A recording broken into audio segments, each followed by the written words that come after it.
ঈদযাত্রার আরো খবর জানাতে রাজধানী কমলাপুর রেল স্টেশন এবং সদরঘাট লঞ্চ ঘাটে আছেন আমাদের সহকর্মী তারেক মাহমুদ সুজন এবং হাসান মাহমুদ। যুক্ত হচ্ছে তাদের সাথে। তারেক, জানাবেন ঈদযাত্রার খবর কেমন দেখছেন, কোনো ধরনের ভোগান্তি বা অভিযোগ রয়েছে কিনা? চৈতি এই মুহূর্তে আছে রাজধানীর যে কমলাপুর রেলওয়ে স্টেশন। আপনি জানেন আজকে যদি চাঁদ দেখা যায়, আগামীকাল কিন্তু পবিত্র ঈদ উল ফিতর। তো বলা যায় শেষ দিনে কিন্তু যে পরিমাণে ভিড় হবার কথা বা এর আগেও আমরা যে পরিমাণে ভিড় লক্ষ্য করেছি, সেই পরিমাণে ভিড় কিন্তু এই মুহূর্তে নেই। সকালে যদিও কয়েকটি ট্রেনে আমরা প্রচণ্ড ভিড় এবং ট্রেনের ছাদও করেও কিন্তু আমরা মানুষ যেতে দেখেছি, কিন্তু এই মুহূর্তে কমলাপুর যে রেল স্টেশন খুবই অন্যান্য যে স্বাভাবিক দিনের মতোই বলা চলে। মানুষজন ঠিক তাদের যে ট্রেন সেটির জন্য অপেক্ষা করছেন এবং খুবই স্বস্তিতেই কিন্তু তারা বাড়ি ফিরে যাবেন আজকে, এমনটাই আসলে কয়েকজন যাত্রীর সঙ্গে কথা বলেছে তারা জানিয়েছেন।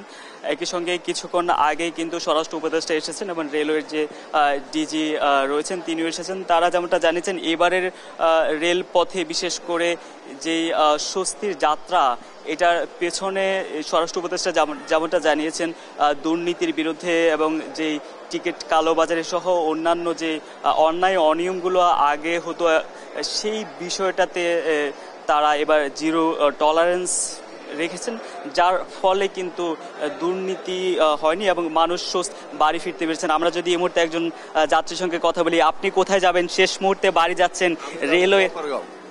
গফরগাঁও যাব, গফরগাঁও উপজেলায়। আজকে এবারের রেল যে ব্যবস্থাপনা, এটাতে আপনারা কতটা সন্তুষ্ট? কোনো ভোগান্তি কল্পনাও করতে পারি না যে ট্রেন এত খালি বা এত ভিড় কম, এরকম কল্পনাও করতে পারি না। আর আমি কম যাই, তবে আজকে আসছি, দেখতেছি মোটামুটি খুবই ভালো, আমি সন্তুষ্ট। এখানে কোনো রকম সমস্যা বা বিঘ্ন সৃষ্টি হচ্ছে না, যেতে খুবই সুবিধা হবে বলে মনে আশা করছি। যেমনটা বলছিলেন একজন যাত্রী সন্তুষ্টি প্রকাশ করেছেন, একই সঙ্গে স্বস্তিতে বাড়ি ফিরতে পারবেন এমনটা আশা করেছেন। এর আগেও কিন্তু আমরা আরও অনেকজনের সঙ্গে কথা বলেছি, তারাও একই কথা বলেছেন যে এবারের যে রেল যাত্রা সেটি অনেকাংশেই তাদের কাছেও অবিশ্বাস্য মনে হচ্ছে। মূলত লম্বা একটি ছুটি, একই সঙ্গে ধাপে ধাপে মানুষজন বাড়ি যেতে পেরেছে। একই সঙ্গে কিন্তু যে রেলওয়ে এবং অন্যান্য যে কর্তৃপক্ষ তাদের তৎপরতার ফলেই কিন্তু এবার বলা চলে স্বস্তিতে মানুষ বাড়ি ফিরতে পেরেছেন। তো এই মুহূর্তে সদরঘাটে রয়েছেন আমাদের সহকর্মী হাসান মাহমুদ। সদরঘাট থেকে লঞ্চ যাত্রীদের সর্বশেষ পরিস্থিতি জানাবেন হাসান।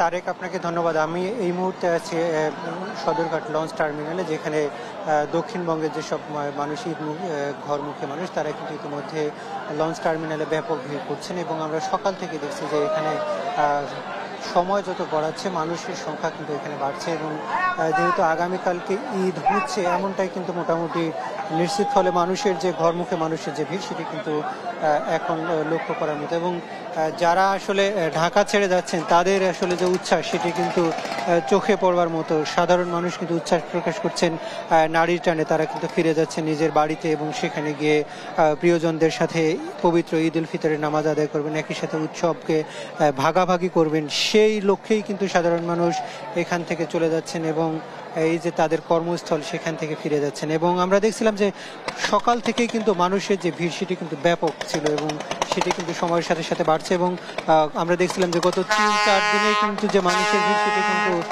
অনেক বেশি ছিল এবং আজকে বিকেল নাগাদ কিন্তু সেই ভিড় আরও বাড়তে পারে। যেমনটা গতকালকে আমরা সন্ধ্যার দিকে দেখেছিলাম যে পুরো সদরঘাট লঞ্চ টার্মিনাল এলাকায় কিন্তু লোকারণ্য ছিল।